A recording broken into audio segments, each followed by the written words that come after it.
اب صبر کی ایک عظیم ترین مثال حضرت ہاجر، جن کو ابراہیم علیہ السلام تنہا مکہ کی بے آب و گیا وادی میں چھوڑ آئے تھے، چھوٹے سے مننے سے بچے کے ساتھ، اور خود چلے گئے تھے صرف اللہ کے حکم سے.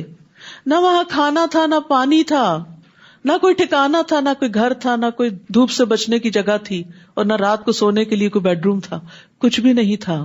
لیکن اس نیک بندی نے اللہ کے حکم سے صبر کیا اور خوشی خوشی وہ دن کاٹے، تنہا بچے کے ساتھ نہیں. آج آپ دیکھیں کہ جو سنگل مدرز ہوتی ہیں ان کی زندگی کتنی مزریبل ہو جاتی ہے، صرف یہ سوچ سوچ کے کہ ہمارے ساتھ یہ کیوں ہو گیا. لیکن یاد رکھیے ہر چیز کسی حکمت کے تحت ہوتی ہے، کوئی وجہ ہوتی ہے.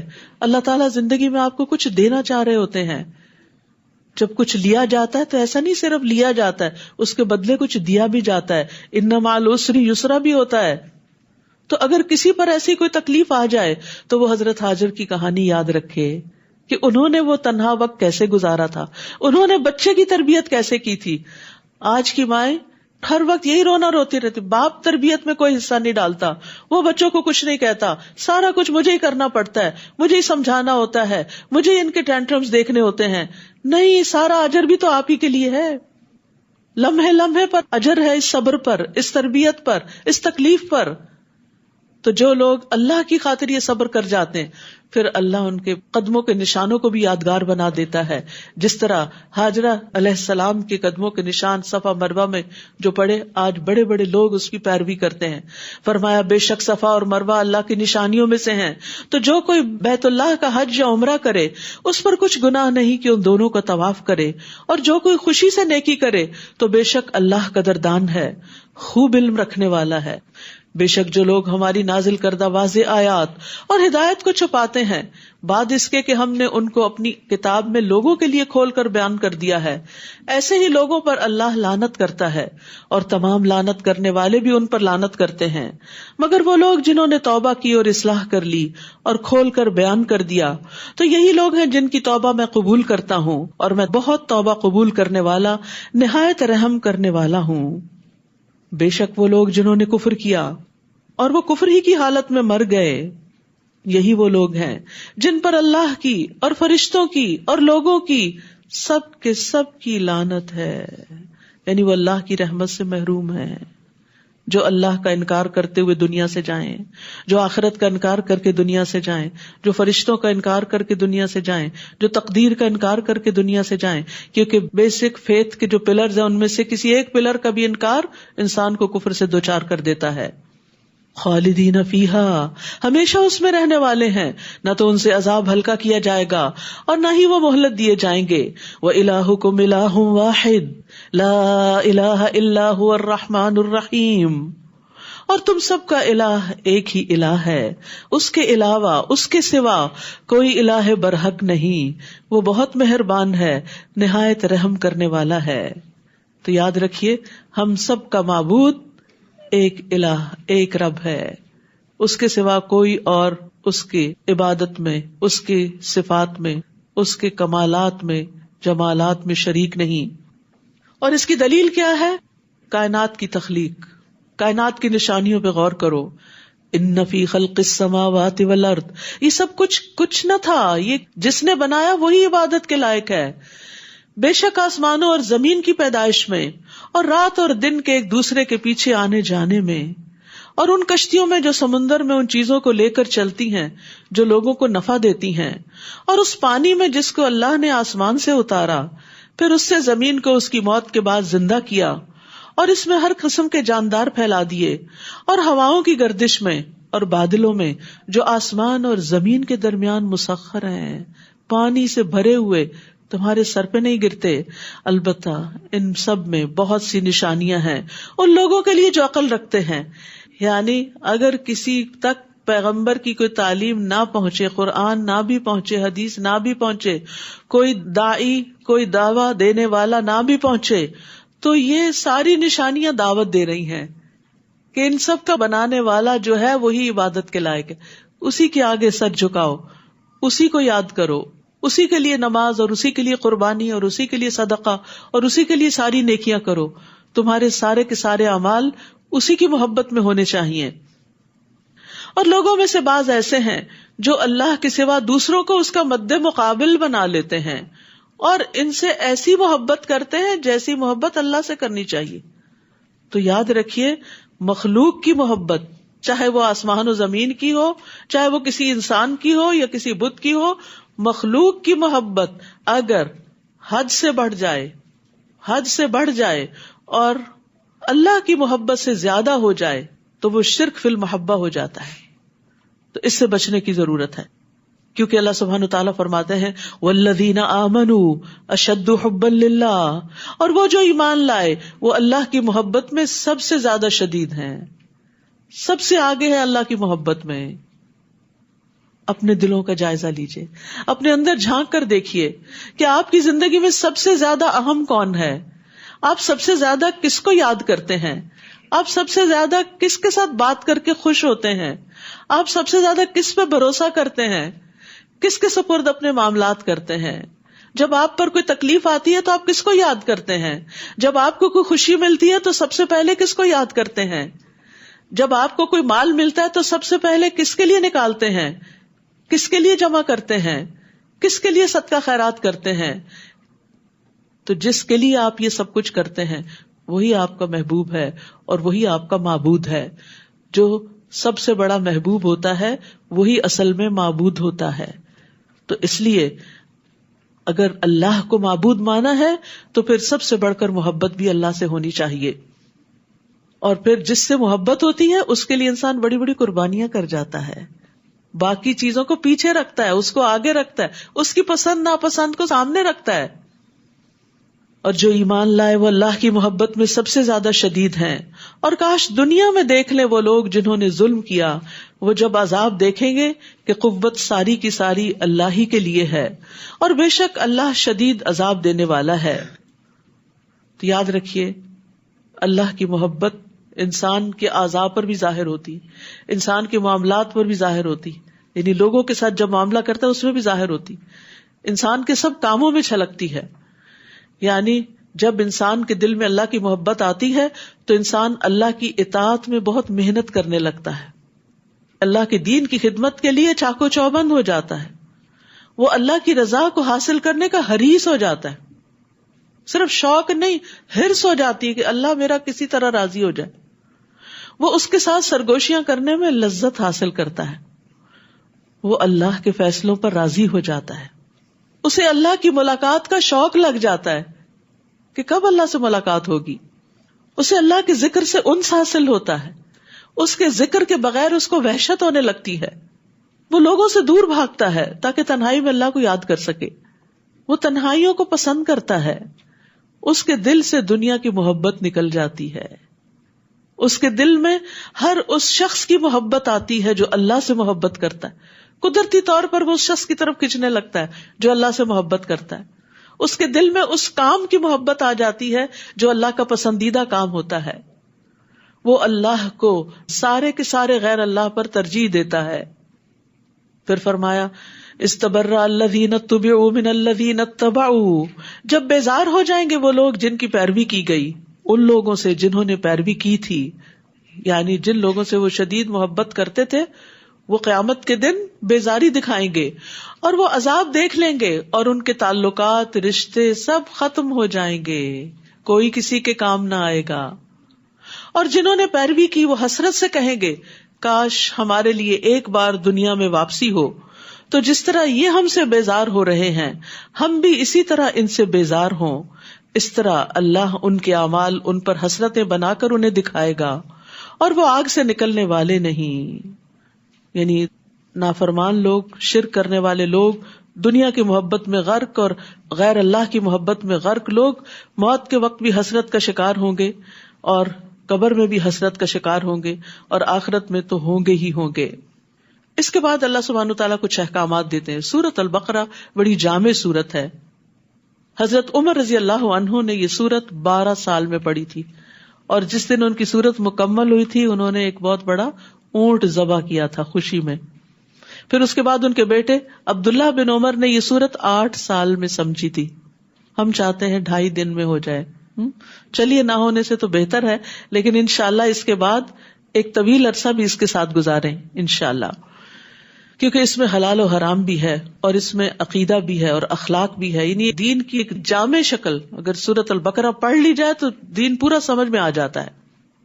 یا ایھا الناس کلوا مما فی الارض حلالا طیبا، اے لوگوں، سب کو بتایا جا رہا ہے، سب کے فائدے کی بات ہے، زمین میں جو بھی حلال اور طیب چیزیں ہیں کھاؤ، اور شیطان کے قدموں کی پیروی نہ کرو، بے شک وہ تمہارا کھلا دشمن ہے.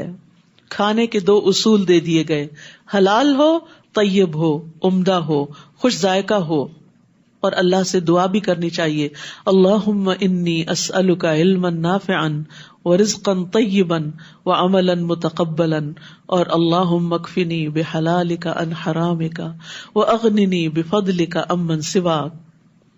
پھر فرمایا انما یأمرکم بالسوء والفحشاء، یقیناً وہ تمہیں برائی اور بے حیائی کا حکم دیتا ہے. کون؟ شیطان. اور یہ کہ تم اللہ کے بارے میں ایسی بات کہو جو تم جانتے نہیں ہو.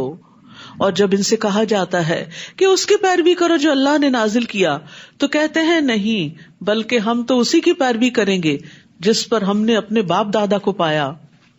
کیا اگرچہ ان کے باپ دادا کچھ عقل نہ رکھتے ہوں اور نہ ہدایت یافتہ ہوں، پھر بھی ان کی پیروی کریں گے؟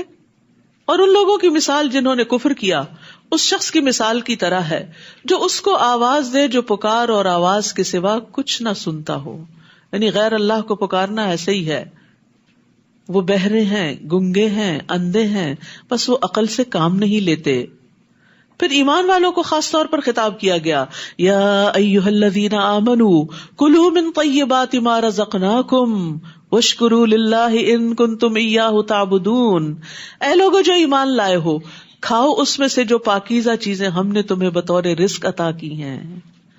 پاکیزہ چیزیں کھاؤ، گلی سڑی نہیں کھاؤ، اور اللہ کا شکر ادا کرو. کھانا منع نہیں، کھانے کے بعد شکر ادا کرنا ضروری ہے. اگر تم اسی کی عبادت کرتے ہو تو 2 چیزیں عبادت میں شامل ہو گئیں، طیب کھانا بھی عبادت اور کھا کر شکر ادا کرنا بھی عبادت.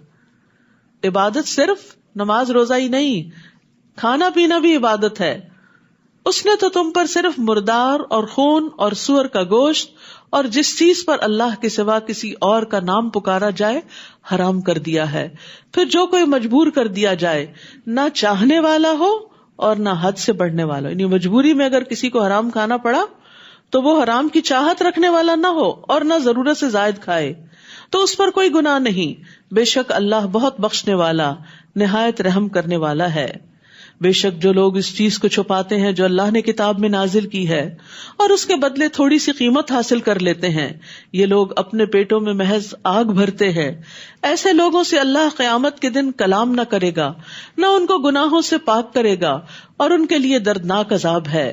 یہی وہ لوگ ہیں جنہوں نے ہدایت کے بدلے گمراہی اور مغفرت کے بدلے عذاب خریدا، بس کتنا صبر ہے ان کا آگ پر. یہ اس لیے کہ بے شک اللہ نے کتاب حق کے ساتھ نازل فرمائی، اور یقیناً جن لوگوں نے اس کتاب میں اختلاف کیا البتہ وہ ضد میں حق سے دور جا پڑے ہیں. پھر فرمایا لیس البر ان تولوا وجوہکم قبل المشرق والمغرب. نیکی کا ایک جامع تصور دے دیا گیا ہے اس آیت میں، اسی لیے اس آیت کو آیت البر کہا جاتا ہے. یعنی اگر آپ جاننا چاہتے ہیں کہ نیکی کے کون کون سے کام ہیں تو اس آیت کو پڑھ لیجئے.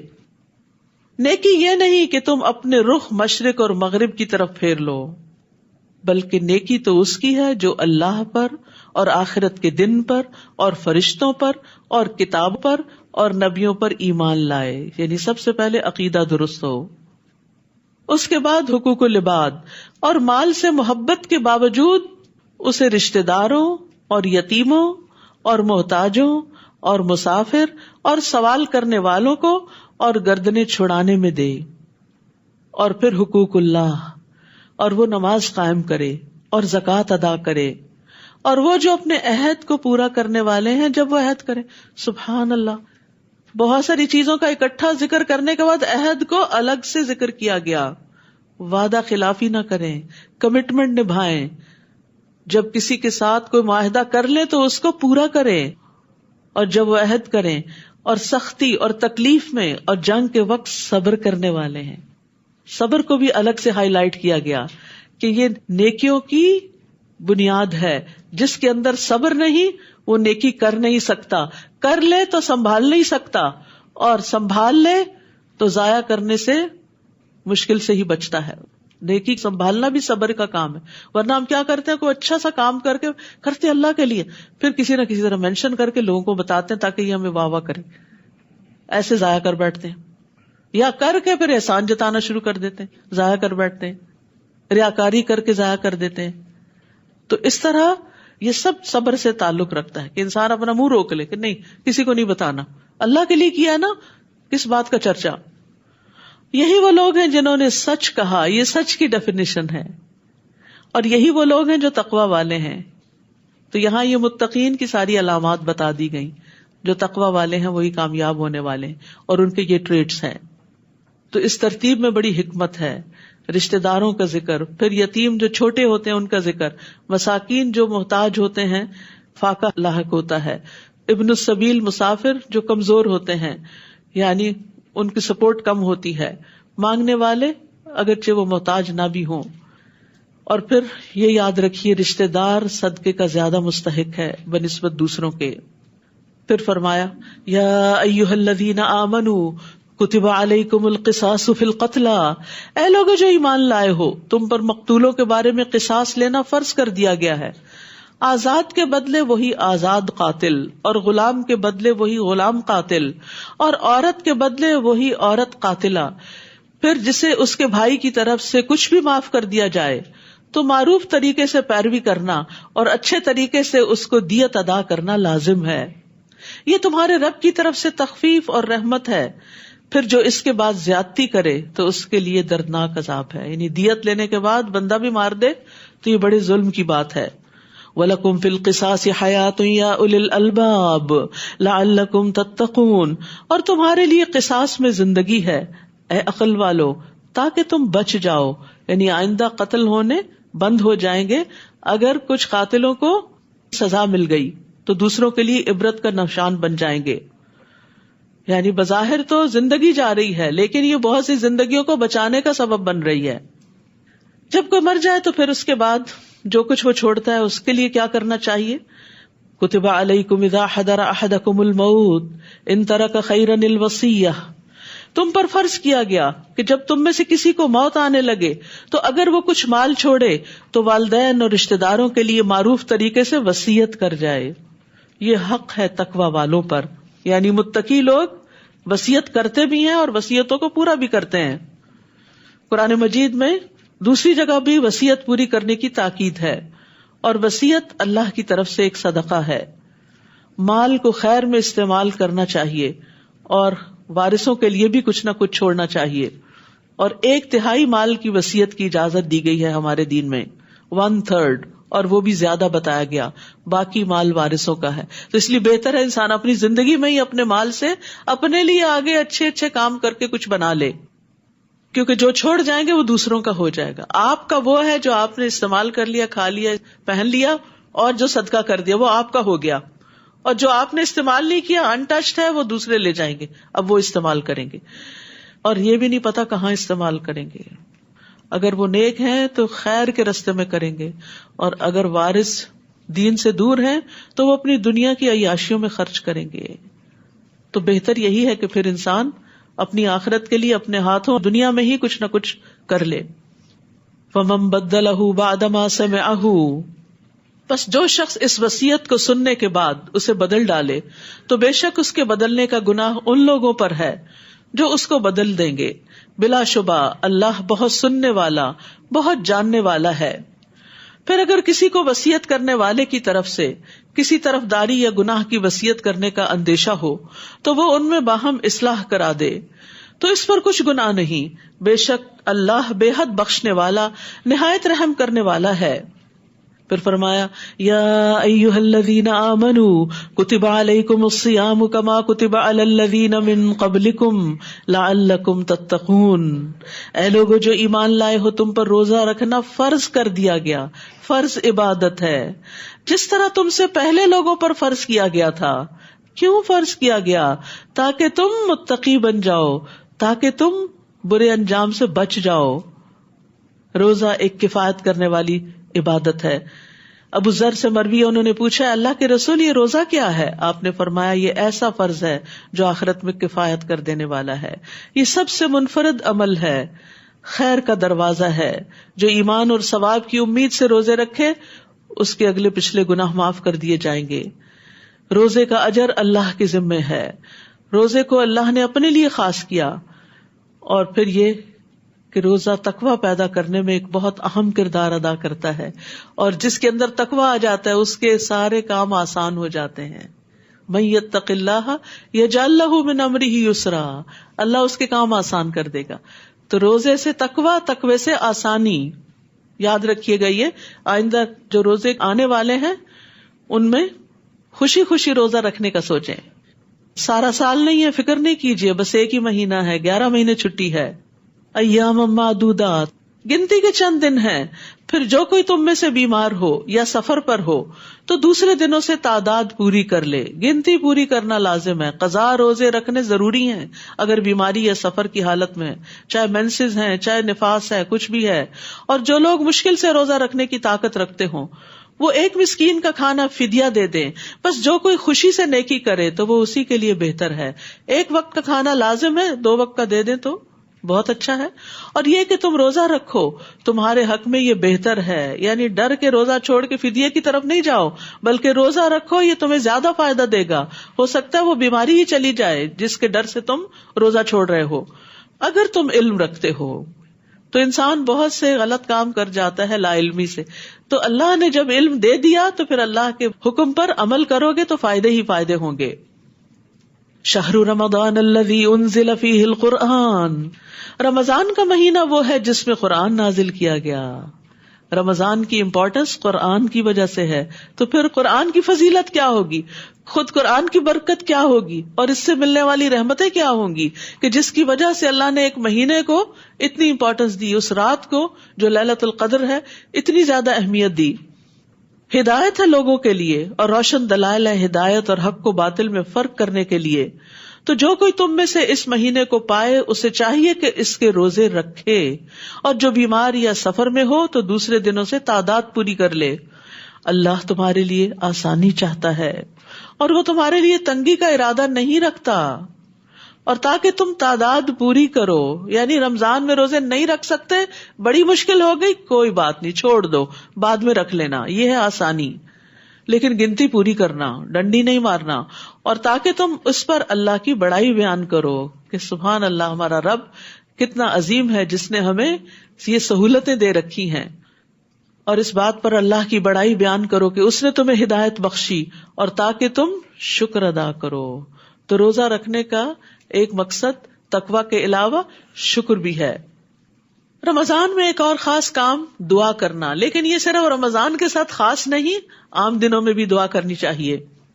وَإِذَا سَأَلَكَ عِبَادِي عَنِّي فَإِنِّي قَرِيبٌ أُجِيبُ دَعْوَةَ الدَّاعِ إِذَا دَعَانِ فَلْيَسْتَجِيبُوا لِي وَلْيُؤْمِنُوا بِي لَعَلَّهُمْ يَرْشُدُونَ۔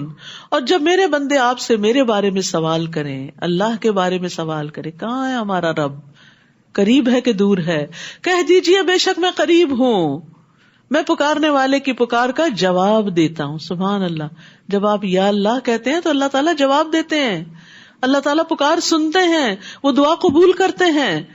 میں پکارنے والے کی پکار کا جواب دیتا ہوں جب بھی وہ مجھے پکارے، جب بھی، جہاں، دیر اینڈ دین، دن ہو، رات ہو، صبح اور شام ہو، اٹھتے بیٹھتے لیٹتے چلتے پھرتے دوڑتے بھاگتے سفر کرتے گھر میں ہوتے ہوئے، رات کو آدھی رات پہ آنکھ کھل جائے، کسی بھی وقت جب بھی پکارو گے رب تمہاری پکار سنے گا۔ لیکن جواب کے لیے انہیں چاہیے کہ وہ بھی میرا حکم مانے۔ فَلْيَسْتَجِيبُوا لِي، کوئی بھی ریلیشن شپ 2 طرفہ ہوتا ہے، اگر آپ چاہتے ہیں کہ آپ کی بات سنی جائے تو آپ کو بھی بات سننی چاہیے۔ گھر میں بھی آپ دیکھیں کہ صرف آپ ہی بچوں کی مانتے جائیں اور وہ آپ کی کبھی نہ مانے، یا آپ ہی شوہر کی مانتے جائیں اور وہ آپ کی کبھی نہ مانے، سب کو یاد رکھنا چاہیے ہیلدی ریلیشن شپ چاہے بندوں کے ساتھ ہو یا اللہ سبحانہ تعالیٰ کے ساتھ، 2 طرفہ ریلیشن ہوتا ہے۔ کسی کو بھی فار گرانٹیڈ نہ لیں کہ وہ اگر آپ کے ساتھ احسان کرتا ہے، آپ کے ساتھ بھلا کرتا ہے تو بس وہ تو اس کو کرنا ہی چاہیے، وہ تو ماں باپ ہیں، ان کو کرنا ہی چاہیے، جواباً آپ کو بھی کرنا چاہیے. وہ تو میری بہن ہے، مجھ سے زیادہ امیر ہے، اس کو تو مجھ پہ خرچ کرتے ہی رہنا چاہیے. ہاں کبھی آپ کو بھی اس پہ کچھ خرچ کرنا چاہیے. تو کسی بھی انسان کو، چھوٹا ہو بڑا ہو اپنا ہو پرایا ہو، فار گرانٹیڈ نہ لیں، کسی مطلب سے نہ لیں، خود غرضی اختیار نہ کریں. کوئی اسمائل کرتا ہے تو جواباً اسمائل دیں، کوئی سلام کرتا ہے تو جواب میں سلام کا جواب دیں، کوئی آپ کو اچھا مشورہ دیتا ہے آپ شکریہ ادا کریں اس کا، کوئی آپ کے کسی کام آتا ہے آپ اس کے لیے دعا کریں. یعنی صرف لینے والے نہ بنے، دینے والے بنے. اور جب کوئی احسان کرے اس کا بدلہ تو دیں ہی کسی بھی شکل میں، چاہے دعا ہی کی شکل میں. لیکن اللہ سبحانہ تعالیٰ کے ساتھ بھی ایسا ہی کہ جب اللہ کا حکم آ جائے تو اللہ تعالیٰ کا حکم مانے. ہم کہتے ہیں میری دعائیں قبول نہیں ہوتی. کیوں؟ آپ کتنی بات مانتے ہیں اللہ کی؟ اپنے گناہوں پر بھی ذرا نظر کر لیں، کیونکہ جو گناہ ہوتے ہیں نا وہ بندے اور اللہ کے بیچ میں دیوار بن جاتے ہیں، رکاوٹ بن جاتے ہیں. بندے کا دل اللہ کی طرح مائل نہیں ہوتا، اور پھر بعضوں کا دعائیں بھی قبول نہیں ہوتی. اللہ سبحانہ وتعالیٰ کیا چاہتا ہے؟ یہ بندہ کچھ عرصہ اور ذرا مشکل میں رہے تاکہ یہ اس گناہ کو چھوڑے، ریئلائز کرے، اور پھر اس کی دعا سنی جائے. تو اس لیے بہت ضروری ہے کہ ہم اگر چاہتے ہیں کہ ہم مستجاب الدعوات ہو جائیں تو پھر فَلْيَسْتَجِيبُوا لِي، اللہ کی بات مانیں اور اللہ کے احکامات کی پیروی کریں. فرمایا وَلْيُؤْمِنُوا بِي، اور مجھ پر ایمان رکھیں، اعتماد کریں، لَعَلَّهُمْ يَرْشُدُونَ، تاکہ وہ ہدایت پا جائیں. تو یاد رکھیے رمضان آ رہا ہے اور اس میں خوب خوب دعائیں کرنی ہیں، کیونکہ 3 آدمیوں کی دعا رد نہیں کی جاتی، ان میں سے ایک روزے دار کی، یہاں تک کہ وہ افطار کر لے. رمضان کے ہر دن اور رات دعا قبول ہوتی. دعاؤں کی لسٹ بنا لیں، اس وقت بھول جاتی. جب آپ بڑے خشوع میں بیٹھتے ہیں نا دعا کریں، کون سی کریں ذہن سے نکل جاتا ہے، آگے پیچھے آپ پریشان رہتے ہیں، دعا کے وقت وہ پریشانی بھول جاتی. تو جتنی زندگی میں پریشانیاں لکھ لیں، ایک تو ویسے ہی دل ہلکا ہو جائے گا، اور دوسرا یہ کہ ان میں سے ایک ایک کا ذکر کر کر کے اللہ سے دعا کرے. رسول اللہ صلی اللہ علیہ وسلم نے فرمایا بے شک رمضان کے ہر دن اور ہر رات اللہ تبارک و تعالیٰ کی طرف سے کچھ لوگوں کو جہنم سے خلاصی نصیب ہوتی. اللہ سبحانہ و تعالیٰ ہمیں بھی اس میں شامل کر لے. اور ہر دن اور رات میں مسلمان کی ایک دعا ایسی ضرور ہوتی ہے جو قبول ہو جائے.